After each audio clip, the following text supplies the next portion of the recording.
The phrase "golden age of Hollywood" typically refers to the studio system era that flourished between the coming of sound in 1927 and the gradual breakup of the big studios in the early 1960s. Moviegoers who grew up during that sparkling period still recall weekly newsreels, double features, and satin-draped theaters that smelled faintly of popcorn and new upholstery. The stars who flickered across those giant screens were more than performers. They were trusted companions during the Depression, wartime, and the uncertain years that followed. Much ink has been spilled about backstage scandals, contract disputes, and tragically short lives. Yet many luminaries of the era balanced fame with decency. Their reputations for courtesy, loyalty, and quiet charity reminded audiences that kindness could coexist with stardom. During the next several minutes, we will revisit 10 beloved figures whose warmth off-camera matched, and sometimes eclipsed, their brilliance under the Klieg lights for you. Because most contemporary viewers encounter classic films on television or streaming platforms, it can be easy to forget the industrial machinery that once shaped every contract and publicity photo. 5 major companies, MGM, Paramount, Warner Brothers, 20th Century Fox, and RKO, along with smaller yet thriving outfits such as Columbia and Universal, controlled production, distribution, and exhibition. Stars were salaried employees, expected to report at dawn, learn songs overnight, or board cross-country trains for whistle-stop premieres.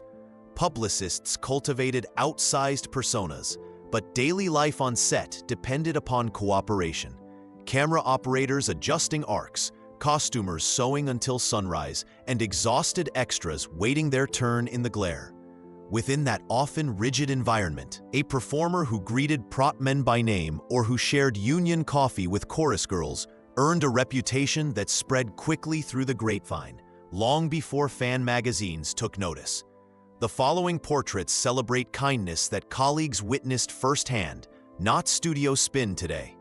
Few personalities embodied effortlessness more convincingly than Fred Astaire, born Frederick Austerlitz in Omaha in 1899. By the time he arrived at RKO in the early 1930s, he had already conquered vaudeville and Broadway alongside his sister Adele.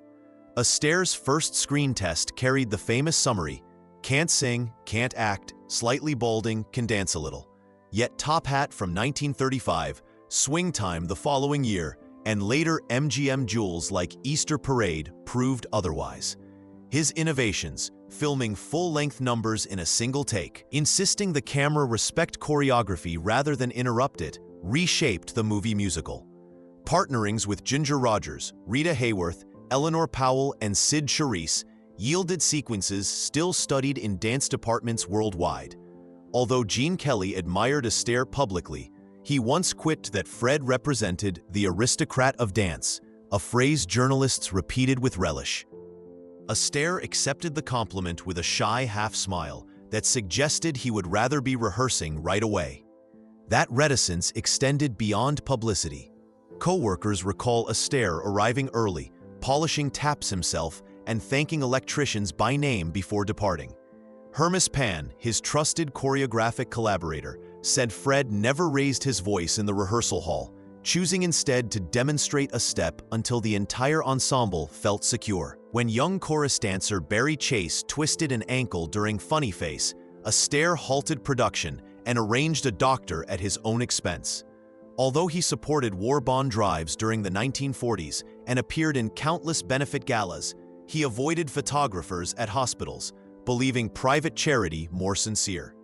Late in life, he quietly endowed scholarships through the American Theater Wing so that unknown Hoofers could study classical ballet, tap, and modern technique without tuition worries. In interviews, he credited every partner for making me look better than I am, a gracious refrain that revealed why crews continued addressing him simply as Mr. Astaire to this. A generation younger, Audrey Hepburn seemed to materialize from thin air when William Wyler's Roman Holiday premiered in 1953. The trim young woman with the gamine haircut and enormous doe eyes won the Academy Award for her very first major film role, then glided through Sabrina, Funny Face, and Breakfast at Tiffany's, each time blending mischief with fragility. Born in Brussels in 1929 and raised partly in the occupied Netherlands, she had studied ballet until wartime malnutrition curtailed that dream. Paramount executives promoted her as a European answer to the wholesome American sweetheart. Yet colleagues noticed an unforced elegance that owed little to marketing departments. Costume designer Hubert de Givenchy called her "my ideal," and the black column dress she wore opposite an astonished George Peppard in 1961 quickly entered fashion lore. Even when My Fair Lady replaced her singing voice with Marni Nixon's, Hepburn accepted the decision without resentment. Her resilience charmed technicians as much as audiences. Those technicians later spoke of a star who routinely lunched with wardrobe seamstresses instead of retreating to a private trailer. She mailed handwritten thank you notes to camera operators after wrap and carried chocolates for child extras. When Mel Ferrer directed her in Green Mansions, she halted production to comfort a frightened fawn used in a forest scene. In 1989, UNICEF appointed her a Goodwill Ambassador, formalizing a relationship that had begun with discreet donations years earlier. Field trips took her to Bangladesh, Ethiopia, Honduras, Somalia, and Vietnam, where witnesses remember her stooping to eye level before asking mothers what supplies were most needed. She told reporters, "I don't want to see another child die because he lacks a vaccine costing less than a cup of coffee." Shortly before her death from cancer in 1993, the United States awarded her the Presidential Medal of Freedom, a tribute she greeted with modest tears. James Maitland Stewart, lanky and soft-spoken, arrived in Hollywood from Princeton by way of Broadway in 1935. His aw shucks drawl masked an agile mind and impeccable timing that directors from Frank Capra to Alfred Hitchcock exploited. Smith Goes to Washington earned him his first Oscar nomination. The Philadelphia Story secured the statuette in 1941. Audiences identified so strongly with his bewildered, idealistic heroes that wartime recruiters used his image on enlistment posters. Stewart insisted on serving as a combat pilot rather than a celebrity mascot, flying 20 bombing missions over Germany with the 8th Air Force and earning the Distinguished Flying Cross. After mustering out as a colonel, he returned to Hollywood thinner and grayer, channeling darker shadings into It's a Wonderful Life, Winchester 73, and Vertigo. Through it all, his trademark stammer, "Well now, I guess so," reminded viewers that decency rarely needs a volume knob. Even in suspense, audiences sensed the boy from Indiana, Pennsylvania, still stood among them. Stewart's courtesy was legendary. He and his wife Gloria opened their Beverly Hills home for neighborhood fundraisers, where guests discovered the host personally flipping hamburgers behind a modest charcoal grill. On location, he insisted that stand-ins and extras eat before principals, explaining, "We'll be called first anyway." When a Universal accountant balked at overtime pay for a grip injured on Rear Window, Stewart covered the shortfall and cautioned colleagues against publicizing the gesture. His post-war Reserve Officers Commission rose eventually to Brigadier General, yet he never wore the uniform to premieres, believing military honors should not double as publicity. Friends recall an annual ritual. On Christmas Eve, he telephoned director Capra to thank him for It's a Wonderful Life, crediting the film, not himself, for the waves of mail describing saved marriages and renewed hopes. That humility, Capra said, was no act, it was the man. Hollywood silently agreed and still cherishes his gentle moral compass. Grace Patricia Kelly projected a cool composure that Alfred Hitchcock likened to fire beneath ice. Trained at the American Academy of Dramatic Arts, she debuted on Broadway opposite Raymond Massey, before MGM signed her to a modest 7-year contract in 1952. 3 outings with Hitchcock, Dial M for Murder, Rear Window, and To Catch a Thief, combined porcelain beauty with sly wit. While The Country Girl earned her the 1955 Best Actress Oscar over Judy Garland's much-heralded turn in A Star is Born. Off-screen, Kelly favored comfortable slacks and ponytails, a contrast that delighted journalists searching for angles. Monaco's Prince Rainier III, introduced during a publicity stop at the 1955 Cannes Festival, proposed within months. Their televised April 1956 wedding, drew an estimated 30 million viewers worldwide. Hollywood had lost a star but gained a princess, and gossip columnists predicted she would abandon acting's disciplines for palace gaiety. Instead, she carried her work ethic and empathy across the Mediterranean, astonishing skeptics once again gracefully.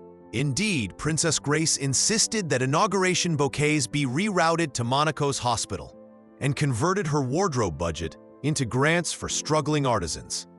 She founded La Fondation Princess Grace to subsidize creches, nursing scholarships, and an annual pediatric conference that still bears her name. When MGM requested a cameo comeback, she demurred, explaining that motherhood and civic duty occupied her calendar. Yet she welcomed film crews from afar, guiding them through the principality's steep lanes and serving home-baked cookies to astonished electricians. Former co-star Cary Grant recalled phoning her for UNICEF donations. The check arrived within days, accompanied by a handwritten blessing. Years later, after torrential rains damaged an elderly gardener's cottage, palace aides found Her Serene Highness distributing blankets in rubber boots. Such gestures never replaced policy, but they reaffirmed a conviction learned long before royalty.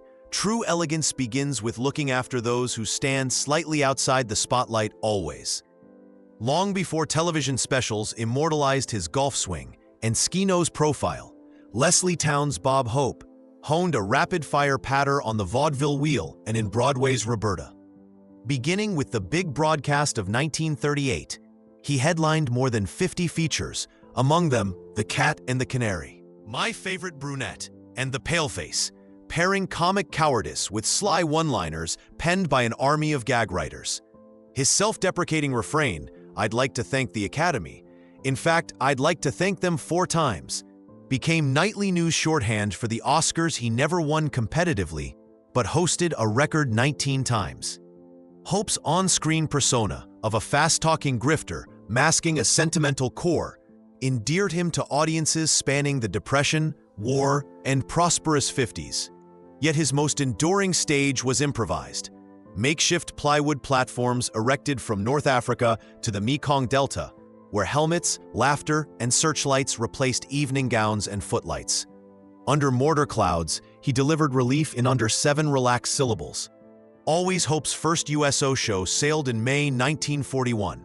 57 tours later, a 91-year-old Hope was still cracking wise for Operation Desert Shield. Between trips, he lobbied Congress for better veterans' hospitals, funded the Eisenhower Medical Center's Bob Hope Wing, and pledged millions to Boys and Girls Clubs. Colleagues recount that he personally answered bundles of service member letters aboard overnight flights, signing photos with corny puns tailored to hometowns. When a young Vietnam medic asked for a harmonica, Hope's staff tracked one down in Saigon's teeming market and delivered it before dawn. On movie sets, he redirected floral arrangements to nearby nursing homes and paid tuition for secretaries learning night school English. Despite luxury homes in Toluca Lake and Palm Springs, he insisted the backyard barbecue remain open to neighbors every 4th of July. Laughter is an instant vacation, he liked to say, but for thousands he provided something sturdier. Hope they never forgot afterward. French-born Charles Boyer, educated at the Sorbonne, arrived in Hollywood with a velvet baritone and continental poise that soon branded him the ultimate sophisticated lover. Algiers, released in 1938, scored the advertising line, "Come with me to the Casbah," which he never actually utters, while Gaslight opposite Ingrid Bergman displayed a chilling capacity for menace. Between roles, he read philosophy and brewed his own espresso on sound stages. But what colleagues recall most is serenity. When a nervous Bette Davis stumbled on All This and Heaven Too, Boyer rehearsed passages privately until her confidence returned. During World War II, he co-founded the French Research Foundation, raising millions in war relief bonds and sponsoring refugee artists' visas. He married English actress Pat Patterson in 1934 and remained devoted until her death nearly half a century later, sending her fresh gardenias daily during location shoots. Charm, Boyer said, is the ability to make someone else happy first, every time. Loretta Young, who who entered films at 4 and matured into radiant leads in The Call of the Wild, The Stranger, and the Oscar-winning The Farmer's Daughter, carried a lace-edged handkerchief and an ironclad sense of conscience. She instituted a nickel-fine system on sets for profanity, donating proceeds to Catholic charities, and visited leper colonies while touring with war bond shows. When her anthology television series began in 1953, she fought sponsors who wished to replace minority actors, vowing, "God sees, and viewers will too." Crew members recalled hot soup arriving at midnight shoots and departmental Christmas bonuses quietly tucked into pay envelopes. After retiring, she volunteered at Los Angeles orphanages, the same institutions that had shielded her own concealed daughter years earlier. Young died in 2000, shortly after mailing her final charity check. Remembering her and the colleagues we have revisited, we can say with conviction that genuine kindness never fades. It merely waits for its close-up each day.